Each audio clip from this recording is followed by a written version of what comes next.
大家好，欢迎收看本期视频。今天来看一个佳能的700200，是个最新款。故障是摔过以后出现了异响，我们来听一下。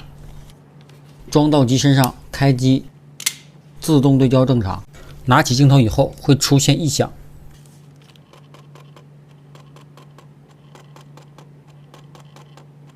这个故障一般都是镜头摔过以后防抖出现了问题，不能正常开关产生的异响。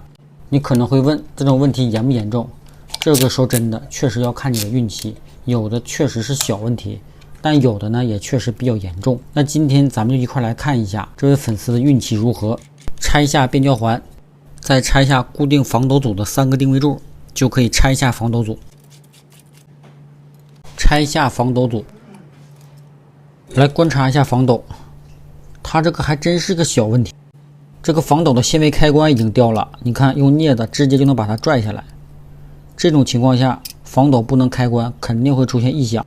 还有另外一种情况，就是防抖的4个限位柱会断，要稍微的难处理一些。马上拆开进行复位，拆下弹片，拆下限位开关，重新安装限位开关。然后我们来测试一下这个限位开关在形成的范围内开关顺畅。这是防抖启动的状态，电磁线圈加电以后，浮动镜片在正常的区间内通过电磁控制变化位置，起到防抖的作用。这是防抖关闭的状态，限位开关关闭，固定住浮动镜片，起到没有防抖的作用。经常有粉丝问我，为什么镜头里有一组镜片活动的特别厉害？就是因为防抖在开启的状态下，直接从相机上拆下了镜头，防抖没有及时关闭，就会出现这种情况。所以我们在换镜头的时候，一定要先关机，等个1秒钟左右，给防抖点时间，让它彻底关闭，我们再拆镜头。全部装好，我们来测试一下。镜头现在的状态呢是对焦正常，拍照也正常。我们再来听一下防抖开关的声音。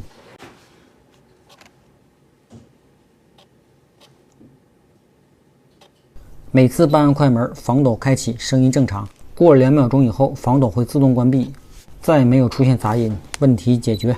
看来这个兄弟很幸运呐，没摔咋地，又帮粉丝解决一个问题。关注我吧，咱们下期见。